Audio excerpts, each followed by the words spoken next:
Hello, I'm going to be demonstrating how to find the mean and the standard deviation for a sample using a TI-84 calculator.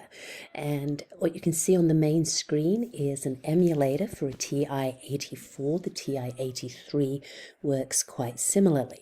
So the first thing we're going to do is enter our data into a table. So I start by pressing the Stat button right there, and then we're going to choose Edit. If you have anything in these lists, you can always go to the top of the list and hit clear and then enter, and that completely clears out the list. So you want to start with blank lists.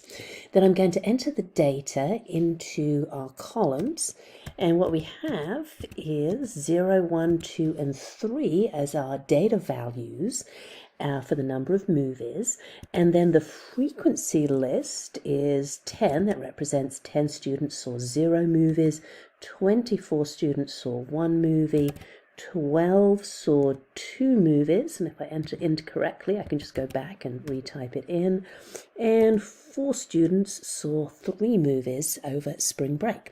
So that's our data entered, and again the first list is the data list, the data values 0, 1, 2, 3 for the number of movies, and the second list is the frequency list.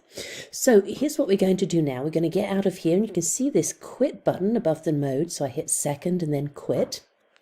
And then I go to Stat, and I'm going to go across to Calc, and I'm going to choose one var stats. And what I want to do is tell the calculator that the data, the list, is in L1, that's list 1. And I do have a frequency list. If I didn't have a frequency list, if I just had data values, no frequency list, I would leave this blank. But I do have a frequency list, so I'm going to tell the calculator to look into list 2. Notice list 2 is the number 2 key there, and to get to list 2 I have to hit the second button. And then I go to calculate and hit enter. So what my screen is telling me is the sample mean, that's the X bar, is 1.2. Then the sample standard deviation, if you look down, is the line that says the S, so it's actually SX, but it's S, and that's 0.8571 if you go rounding to 4 decimal places. The sigma on the line below that is the population standard deviation, and we only use that if we actually had all the values for the entire population. We're looking at a sample, so we're going to use the value above, which is the S value, the 0.8571. You can see n equals 50, that was our sample size, and if I just use the up and down keys right here, if you scroll down, this also tells me the minimum value, minimum data value, tells me the first quartile, the median, the third quartile, and the maximum.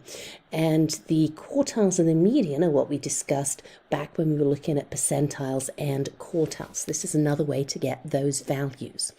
So scrolling back up, the things I wanted was the average number of movies, or the mean number of movies, that's the X bar, that's the 1.2, and then the standard deviation for the number of movies, and that's the 0.8571.